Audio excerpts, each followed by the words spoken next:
welcome back to my channel.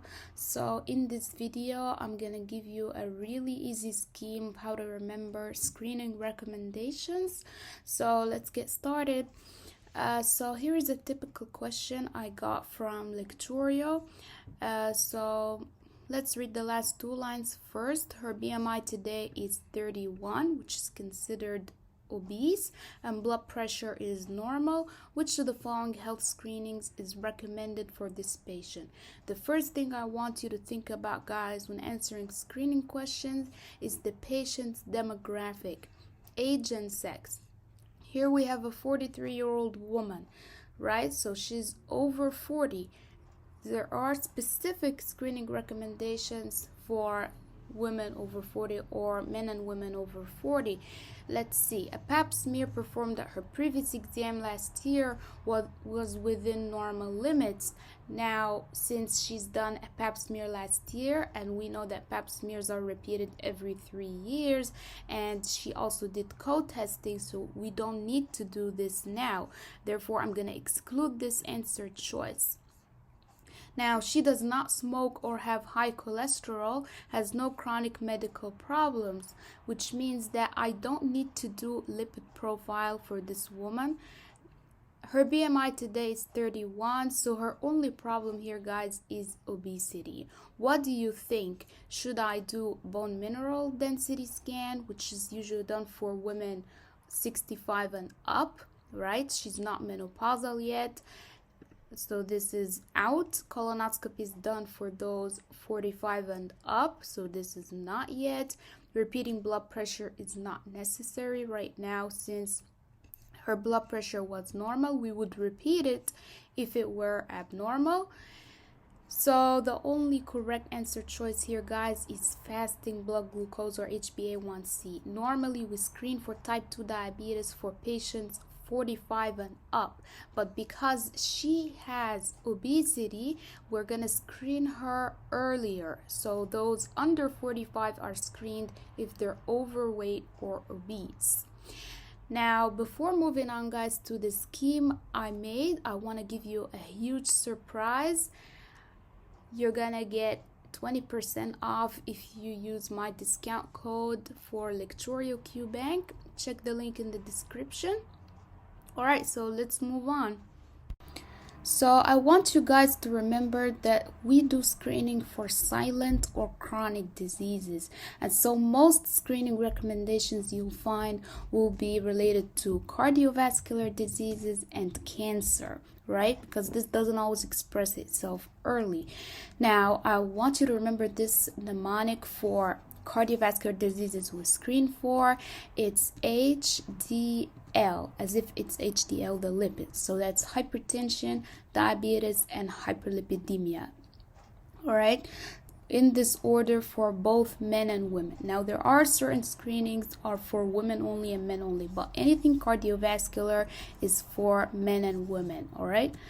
So let's go in order of age. Men and women 18 plus have to be screened for hypertension at any clinic visit.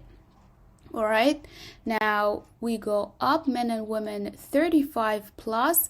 Not just that, those who are overweight or obese have to be screened for diabetes with HbA1c or fasting blood sugar. Now, this is obviously younger than the screening recommendation, which is 45 plus, but because they're overweight or obese, we're gonna screen them under 45, like the patient we saw.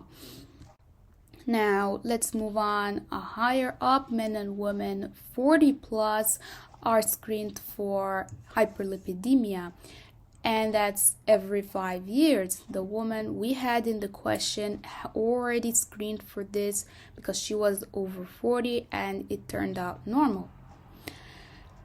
Now, the final screening for both men and women is both for those 45 plus would be colon cancer. The gold standard, guys, is to screen with colonoscopy every 10 years. However, if the patient considers this invasive, which it is, we can replace this with an annual fecal occult blood testing. Now, usually for cancer screening, guys, we take into account family history. So if the patient had family history in a first degree relative of colon cancer, they have to be screened 10 years earlier than the age at which their first degree relative got the disease. So if their dad got it at age 40, for example, the person has to screen 10 years earlier, so be at age 30. So this is the exception here with colon cancer. I'm gonna apply this as well for breast cancer. Now let's talk about screening recommendations for women only. These guys have to do with anything extra in the woman, her reproductive system, for example, cervical cancer, breast cancer, or anything related to estrogen, for example, osteoporosis. So women 21 and up have to be screened for cervical cancer with a pap smear every 3 years, and it stops at 65.